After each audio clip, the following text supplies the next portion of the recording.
नमस्कार, अजय चतुर्वेदी। पूरे देश भर में बहन बेटियों के साथ, माताओं के साथ जो कुछ भी अश्लीलता पर हो रही है, उनके साथ दरिंदे निर्भीक होकर के रेप कर रहे हैं, उनकी हत्या कर रहे हैं। इससे कोई भी देश का कोई भी राज्य इससे अछूता नहीं है। हर दिन, हर घंटे 3-3 महिलाओं के साथ बलात्कार हो रहे हैं। ये बाकायदे सरकारी रिकॉर्ड है। छेड़खानी हो रही, बदतमीजी हो रही, हफ्तियां कसी जा रही हैं। और उसके बाद कहा यह जाता है सारा दोषारोपण उन्हीं बच्चियों के साथ, उन महिलाओं पर, उन माताओं बहनों के ऊपर लगाया जाता है कि वो रात के समय घर से क्यों निकलती हैं, ऐसे वस्त्र क्यों पहनती हैं। ये भी अब पुरुष तय करेगा कि वो उनके घर की बेटियां, उनकी बहनें, घर की महिलाएं क्या पहने और क्या कब घर से बाहर निकले। ठीक बात है, आप अनुशासन बनाए रखना चाहते हैं, बनाइए, लेकिन क्या यही अनुशासन उन लड़कों के साथ भी होता है क्या? वो लड़के जो अपनी मां, बहन, बेटी के साथ कोई तिरछी नजर से देख ले तो खून खौल उठता है उनकी आंख निकाल लेंगे, उनकी जान ले लेंगे। इन सब पर हिंसा पर उतारू हो जाते हैं। कानून को ताक पर रख करके वो खुद ही न्यायाधीश होकर के अपना फैसला सुनाने लगते हैं।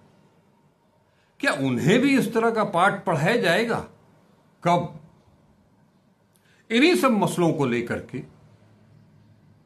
वाराणसी की बेटियों का संगठन दखल, उसने शनिवार की रात काशी में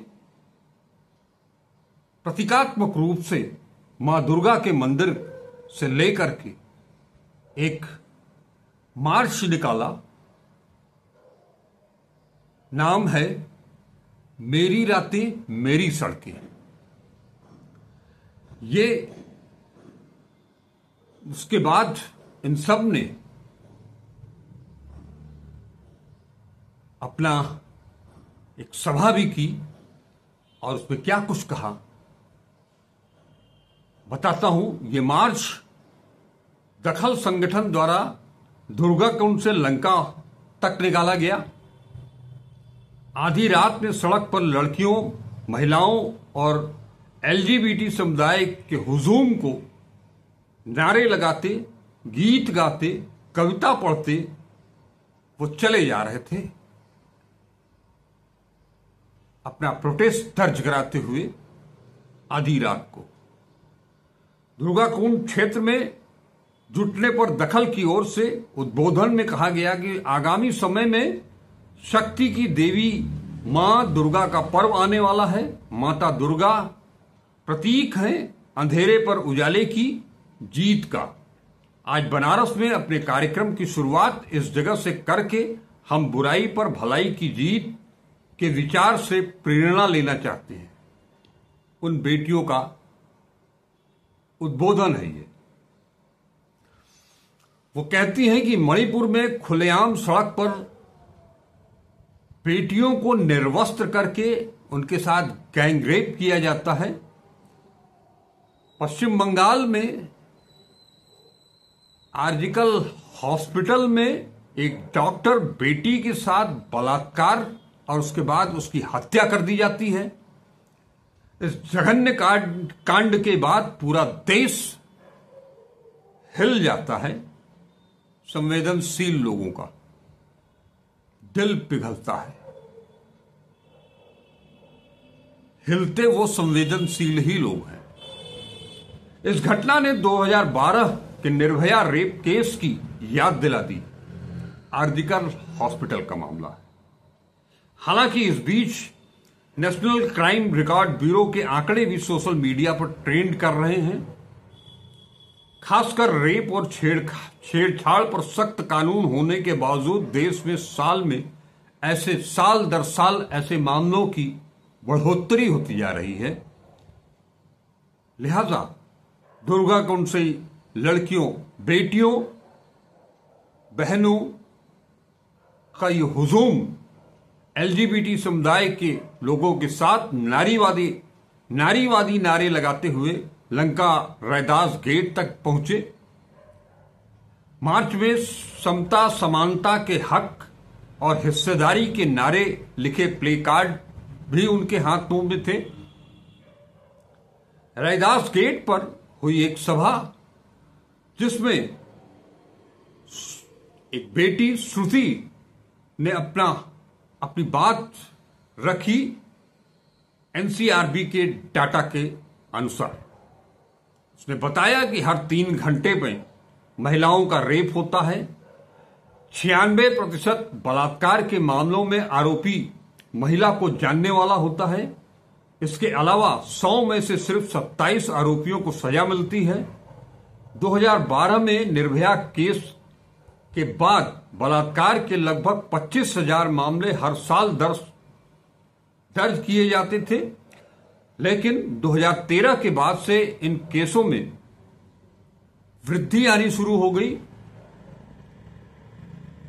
हालिया आंकड़ों की बात करें तो 2022 में देश भर में 31,516 बलात्कार के केस दर्ज हुए थे।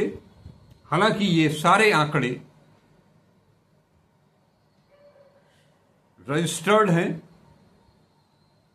इनकी तुलना में बहुत से परिवार लोक लाज के चलते केस दर्ज कराने थानों तक जाते ही नहीं है। यह भी मैंने आपको पिछले वीडियो में बताया भी था, ये आंकड़े भी दिए थे। मैत्री ने कहा कि मर्दानगी और पितृसत्तात्मक एक सामाजिक बुराई है। यह बुराई समाज के सभी अंगों में पैठ कर चुकी है। धर्म और धार्मिक स्थान, मंदिर, मस्जिद, गिरजा, सब जगह पुरुष ही पुरुष दिखाई देंगे, और जब वही दिखाई देंगे तो नियम भी वही बनाएंगे। उन नियमों को बचाने के तर्क भी ढूंढ लाएंगे और गढ़ लाएंगे। घूंघट और बुर्का में ढकी गई महिलाएं धार्मिक पहचान से भले अलग हों, मगर लैंगिक पहचान से सेकंड क्लास सिटीजन बनाई जाएंगी, दोयम दर्जे की। इस मौके पर पर्यावरण एक्टिविस्ट एकता शेखर, उनका कहना था कि 21वीं शताब्दी के स्वतंत्र भारत में महिलाएं रोज हिंसा, अपमान, बलात्कार, गैर बराबरी से जूझ रही हैं। अपने सम्मान की लड़ाई में एकजुट होने का उन्होंने आह्वान किया। उन्होंने कहा कि आजादी मिले 77 साल हो चुके हैं, लेकिन हम महिलाएं आज भी आजाद होने का इंतजार कर रही हैं। ये कैसी आजादी है जिसमें हमारा हक, हमारा हिस्सा कहीं नहीं दिखाई देता। घटनाओं को भी समाज अलग अलग नजरिए से देख और चुन रहा है। बोलने से पहले बड़े वर्ग की घटना, छोटे समुदाय वर्ग की घटना, हमें हर घटना के लिए तत्पर होने, आवाज उठाने की जरूरत है। बराबरी मिलने तक इस आजादी को हम अधूरी समझते हैं। समता, समानता और न्याय के नारों के साथ मेरी रातें मेरी सड़कें कार्यक्रम के लिए हम इकट्ठा हुए हैं। सड़क पर हम लड़कियों को निकलना, पितृसत्तात्मक समाज के अपने मुंह मियां मिट्ठू बनने के तरीके की परीक्षा लेनी है, चुनौती देनी है।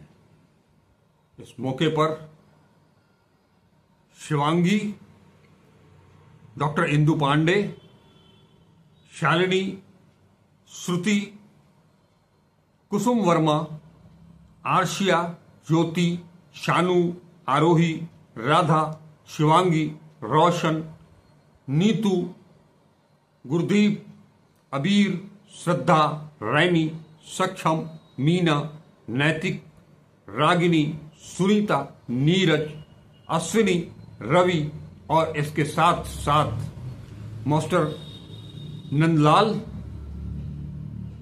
धनंजय त्रिपाठी, शार्दुल, विश्वनाथ कुंवर, चिंतामणि सेठ, प्रेम, ये सभी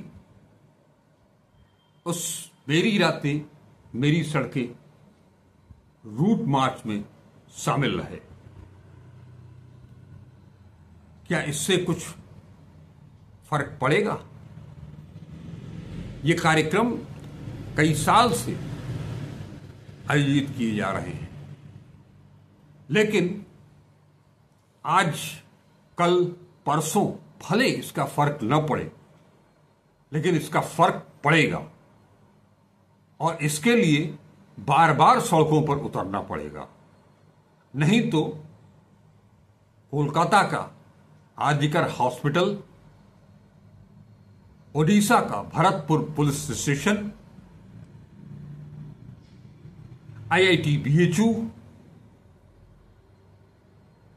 हर जगह महिला पहलवानों के साथ जो कुछ हुआ, वो इस तरह की घटनाएं दिन ब दिन बढ़ती ही जाएंगी। इसके लिए जरूरी है कि महिलाएं जिस तरह से कंधे से कंधा मिलाकर के पुरुष का चांद पर जा रही हैं, देश का ऐसा कोई भी काम नहीं है जो कि वो नहीं कर पा रही हैं, उसी तरह से हर पुरुष को भी उनके साथ खड़ा होना होगा, आगे आना होगा और इन अनैतिक कार्यों के खिलाफ आवाज बुलंद करनी होगी। नमस्कार, अजय चतुर्वेदी।